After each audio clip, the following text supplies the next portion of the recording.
Pitanje umjetnosti je vječno i postoji od kada je svijeta. Ima smisla pričati o njoj, ima smisla baviti se njome, čak i onda kada mislite da ona više nikoga ne zanima.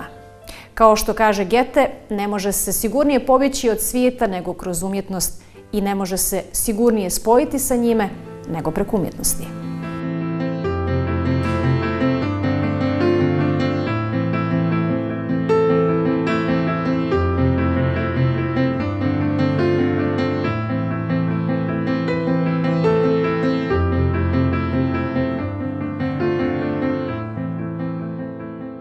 Danas smo ugostili 3 muškarca, 3 vrlo zanimljiva i uspješna umjetnika. Miša Obradovića, jednog od najangažovanijih crnogorskih glumaca, beogradskog pisca Gorana Stojičića, koji je u Podgorici promovisao svoj prvi roman Besani, i pijanistu Bojana Zulfikar Pašića, koji je nedavno sa Mirom Medunjanin u Podgorici održao 2 sjajna koncerta. Juče nas je, nažalost, napustio Nebojša Glogovac.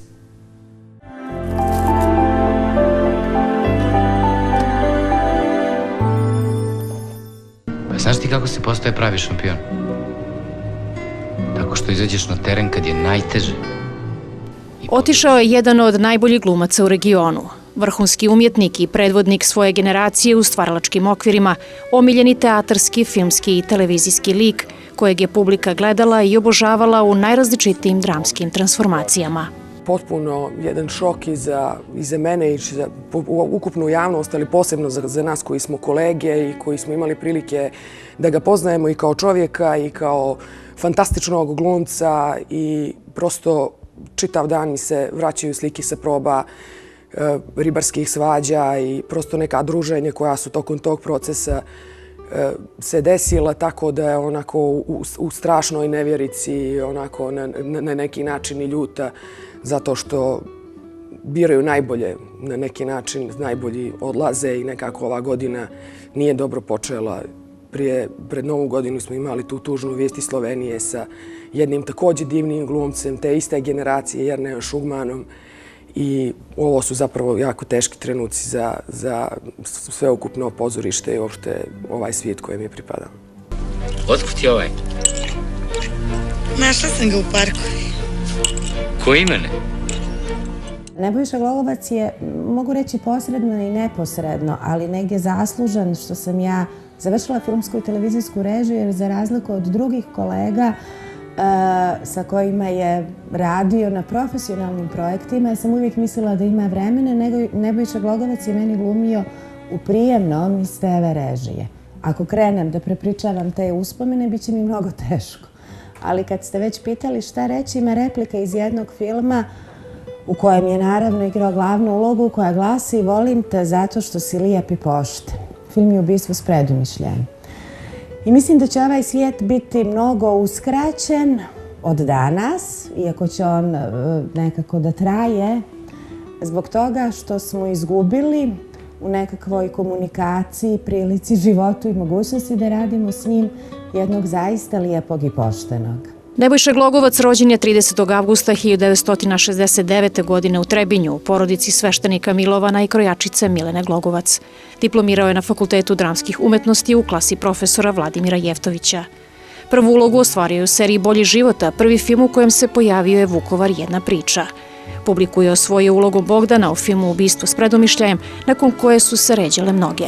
Do koske, Bure baruta, Munje, Kad porastem biću kengur, Država mrtvih, Nebeska udica, Kenjac, Branio sam mladu Bosnu, Klopka, a prošle godine je proglašen Evropskim glumcem godine na filmskom festivalu u Italiji za ulogu Vjekoslava Kralja u filmu Ustav Republike Hrvatske, kao i na festivalima u Puli i Londonu.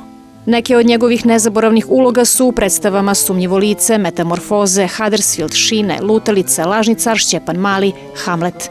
Među kritičarima je važio za jednog od najboljih glumaca u regionu, a za svoj umjetnički rad je dobio brojne nagrade i priznanja, među kojima su i 5 godišnjih nagrada njegovog matičnog pozorišta Jugoslovenskog dramskog.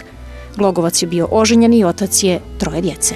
Imam cveće šareno mi, imam piće oko piće, imam sebe i na sebe, samo nema tebe.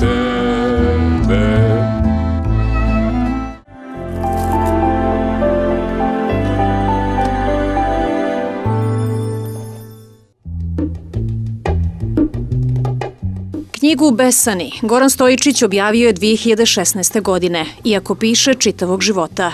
Kada je pročitate, bude vam žao što je prva, jer uživate u autorovom raskošnom talentu ne samo za pisanje, već i posmatranje života i svega onoga što se može vidjeti i osjetiti riječima.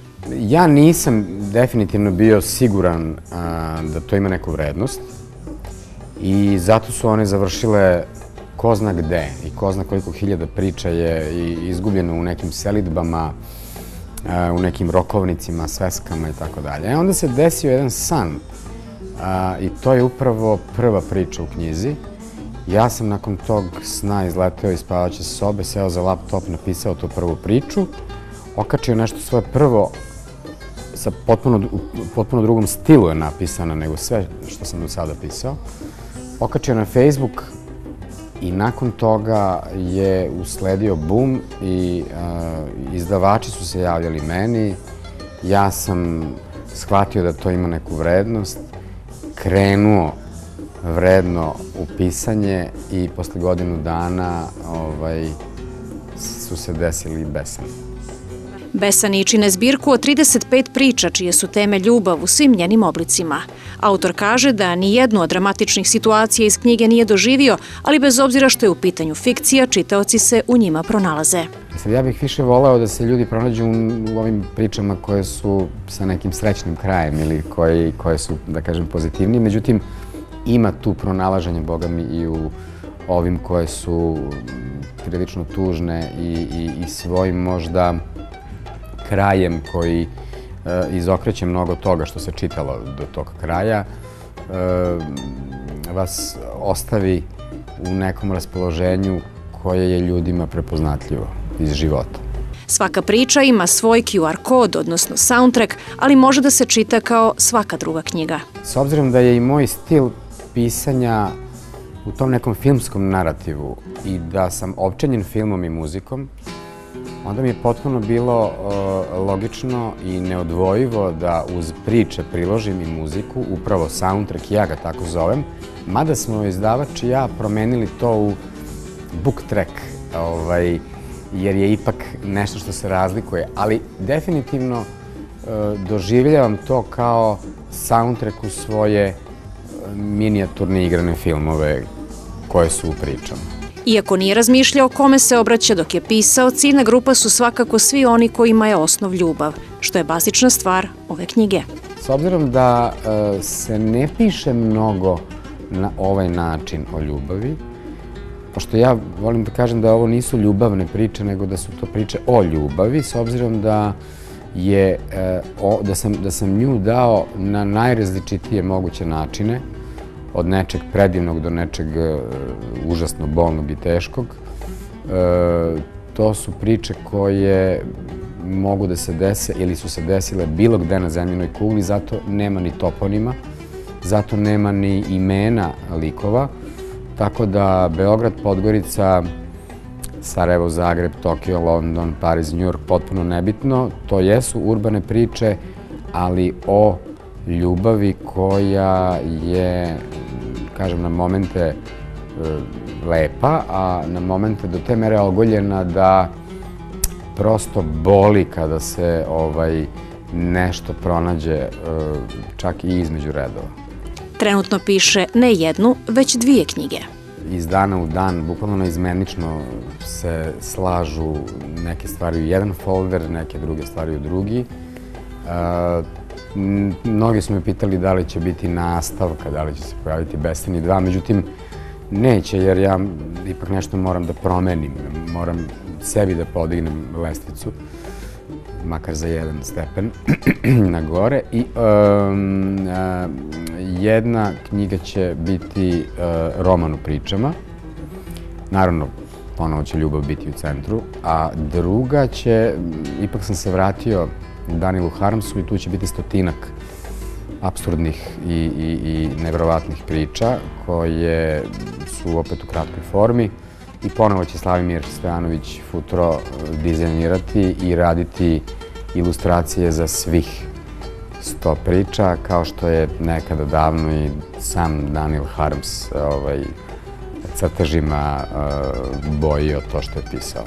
Besani je prevedena i na engleski jezik i dostupna je i u digitalnoj formi.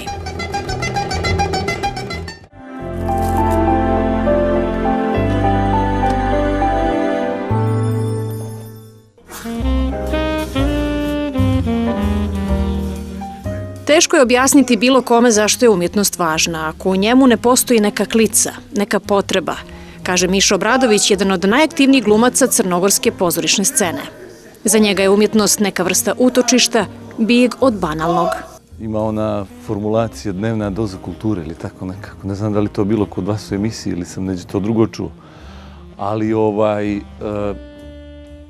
ja nekako sve te stvari pokušavam da objasnim i sebi i drugima kroz potrebu. Ako čovjek ima potrebu, onda on nađe put do toga što mu treba, što mu treba duši. Kad mene pitaju koja su 2 ili 3 razloga da preporučim neku predstavu, ja nemam 2 ili 3 razloga. Ja im kažem ako imaju potrebu da idu u pozorište ili da gledaju film, da vide neko mišljenje, prvo neku ideju, neko mišljenje, a onda i neku vještinu, eventualnu. Pa naravno, i onda taj uslovno rečeno sukob mišljenja može nešto da proizvede kod vas. Na početku svoje glumačke priče nije maštao o svjetskoj karijeri, već su njegov ideal činili glumci koje je gledao na sceni Nacionalnog teatra. To je bio neki moj ideal, pozorište i tako ta vrsta egzibicije igre. Kad imate toliko godina sa 17-18 godina, nemate vi baš takvu svijest o nekoj dubini koju pozorište nosi. Vi ste mladić koji ima potrebu da se pokaže, dokaže, koji ima potrebu za egzibicijom i tako dalje. Uslovi su za glumce prije 10 godina bili slični kao i danas i naš sagovornik ne vjeruje da će ikada biti bolji. Zato mladim kolegama savjetuje da se za mjesto i prostor moraju boriti i da, ako imaju jaku potrebu da se dokažu, ništa ih ne može zaustaviti. Ja dolazim sa akademije gdje smo mi imali paralelno i klase režije i sa njima smo onda pravili predstave.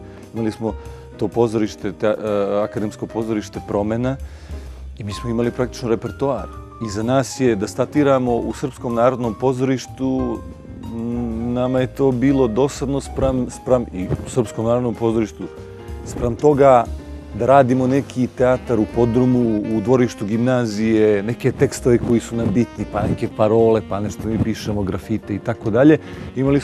Imali smo neku svijest ili iluziju o tome da je to bitno, da nam je to bitno.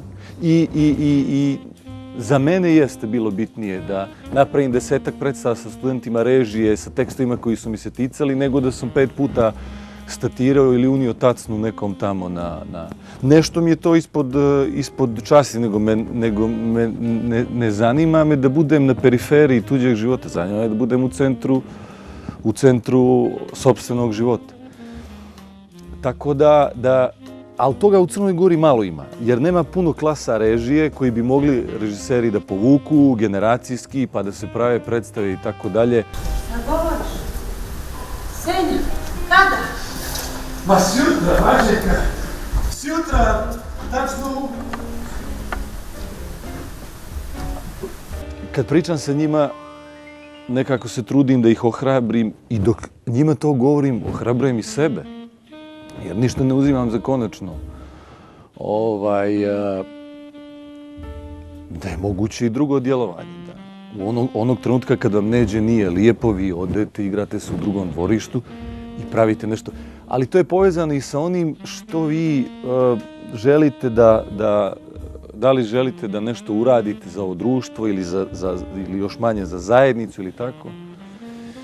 Ili su isključivo samo ti neki lični motivi, najličniji, da se igra, da se pokaže, da se dokaže, što je isto u redu, pogotovo za ljude koji nisu dobijali šansu.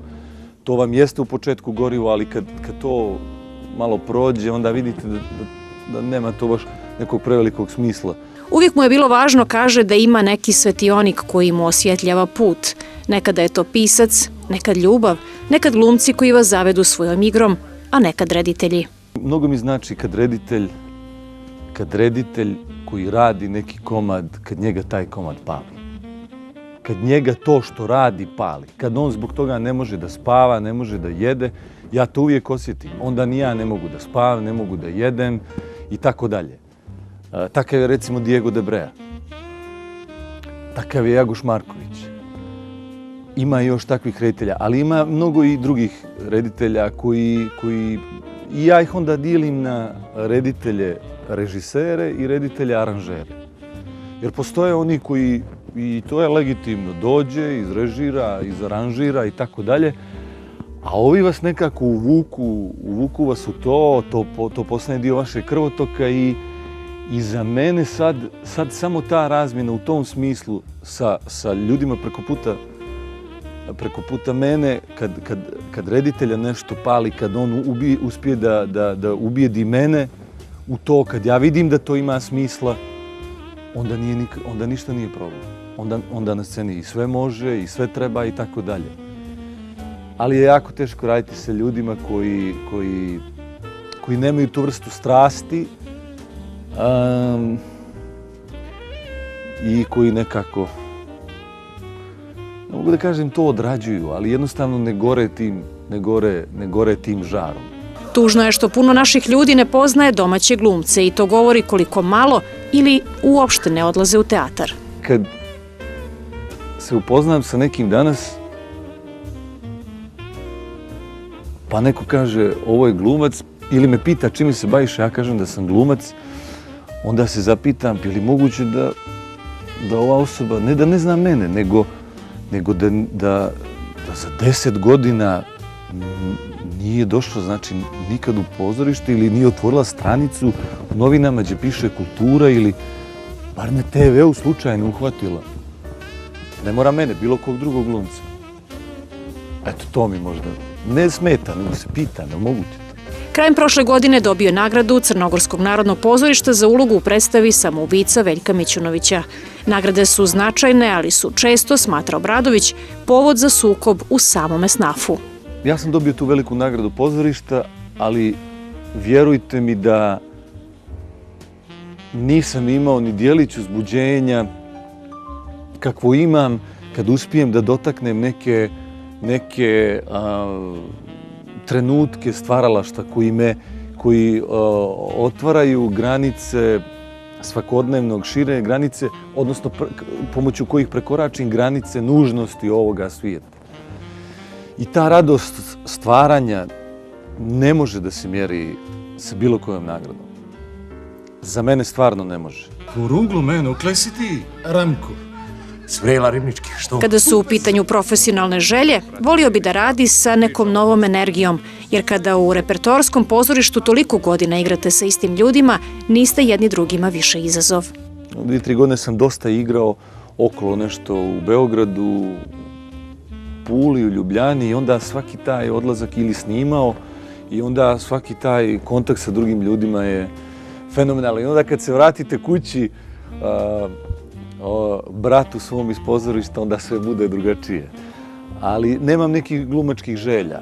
Volio bih samo da dobijam, da nekako dođem do nekih dobrih zadataka koji me zanimaju i da nekako budem u procesima koji imaju smisla. Na kraju, pitali smo Miša, kakav je život sa glumicom? Sa tom glumicom najljepše na svijetu. Ne znam kako je sa drugim, ali sa tom glumicom najljepše na svijetu.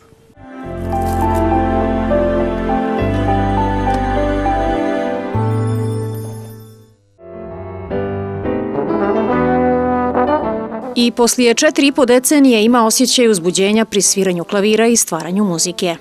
Bojan Zulfikar Pašić, Beograđanin koji posljednjih 30 godina živi i radi u Francuskoj, klavir je počeo da svira sa 5, a u 20. je proglašen za najboljeg mladog džez muzičara bivše Jugoslavije. Od tada uspjesi se nižu. Bojan je stasavao uz dobru muziku, bilo da se radi o klasici, džezu, roku, folku ili mješavinama tih elemenata. Ja sam na neki način, po mom mišljenju, na moju sreću, dokačio još uvijek tu generaciju gde čim je čovjek počeo da se bavi, na primjer, džezom, svi ljudi oko mene su govorili dobro je da znaš ono što se desilo pre tebe, da znaš sve velikane, njihove stilove i ostalo, ali traži svoj zvuk i traži svoj put. I tu je u stvari najveća razlika između onoga što sam ja doživao kao obrazovanje i globalne atmosfere danas što se tiče mladih muzičara. Jer danas vidjet će da ima toliko informacija koje ste baš spomenuli, do kojih je ljudima danas vrlo lako doći. Danas je sve više škola u kojima mladi ljudi mogu da uče o džezu, ali nije dobro što se zadovoljavaju time da sviraju po uzoru na nekoga. Ja to naravno razumem, jer kad čovek bude u stanju da zazvuči kao Keith Jarrett ili kao, ne znam, bilo koji drugi klavirista, Herbie Hancock ili tako dalje, postoji jedno veliko zadovoljstvo. Međutim, po mom mišljenju, nikad se ne treba na tome zaustaviti, jer kao što je rekao Wayne Shorter, šta čovjek može u stvari životu da ponudi, vidjet će da život kao takav već ima sve. Jedina stvar i najbolja stvar koju čovjek može da ponudi je svoju originalnost. Znači, svako od nas jeste drugačiji i svako od nas ima tu neku svoju ulogu da doprinese svoju ciglu, barem jednu ciglu da stavi na taj generalni zid i na tu generalnu zgradu koja se gradi već od kako postoji muzika. Na svoju karijeru gleda kao na posljedicu činjenice da se bavi muzikom kao i muzičkom produkcijom na dosta aktivan način godinama, što mu je boravak u Francuskoj omogućio. Koja god bila muzika kojom se bavi, dobro žonglira sa etiketama koje postoje. Međutim, nikada se nije prepoznao ni u jednoj od njih. Tako da još uvijek se smatram naravno muzičarem, to mi najviše odgovara da sam jednostavno muzičar, koji ima prepoznatljivu boju i prepoznatljiv stil. I pored toga što je izuzetno cijenjen u svijetu zbog uspjeha koje je ostvario i dalje misli da je mlad i perspektivan. Ipak ušao je u fazu kada počinje da radi sa muzičarima mlađim od njega. Ja sam tako rano počeo se bavim džezom i uopšte muzikom na ozbiljan način, da sam godinama bio najmlađi po bendovima, ali svakome se desi da odraste i da uđe u neke druge faze života. Tako da sam ja sad već godinama u toj fazi gde sviram sa mlađim muzičarima od sebe. I pravo da vam kažem, tu nalazim nevjerovatno puno kreativne energije. Jer oni su u fazonu, nemaju isto iskustvo, nemaju isto znanje, ali imaju tu sirovu energiju mladosti koja definitivno je nešto što može da donese mnogo toga dobrog. Sad, taj spoj kao što sam ja kad sam počeo da sviram sa starijim muzičarima od sebe, nevjerovatno puno sam uspeo da naučim od njih i oni su kanalizovali tu moju mladalačku energiju. Na isti način ja smatram da mogu da njima, tim mlađim muzičarima s kojim radim, da pružim to neko iskustvo. Muziku osjeća čitavog života na poseban način, čemu je doprinijelo odrastanje u kući gdje se uvijek sviralo i pjevalo. To se desilo prvi put kad sam slušao Baha, to se desilo prvi put kad sam slušao neke kompozicije od Ravela, to se desilo kad sam slušao neke kompozicije od Beatlesa, to se desilo kad sam slušao blues prvi put, to se desilo kad sam i tako dalje, to se naravno desilo. Vidjet će sam odrastu u familiji gde skoro svako veče su ljudi dolazili na večeru, i na kraju večere se povade gitare i krene pesma. Ja sam u takvoj atmosferi i odrastao i odlazio da spavam i kroz tu izmaglicu tih pesama koji su oni pevali u kuhinji sam odlazio u snove. Tako da sam definitivno toliko toga čuo koji god da je stil muzike. Tako je i sa sevdahom kojeg poredi sa bluzom. Koncepti su vrlo slični. A jedini način za mene da prepoznam šta je sevdah ili šta je bluz je kada me dodirne i kad mi krenu suze na oči.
Život ruši vašu dušu, a umjetnost vas podsjeća da je imate. Jedan je od mnogobrojnih citata umjetnosti koja nam pruža mogućnost da kreiramo nove svjetove. Sa novim pričama mi se vidimo za 7 dana.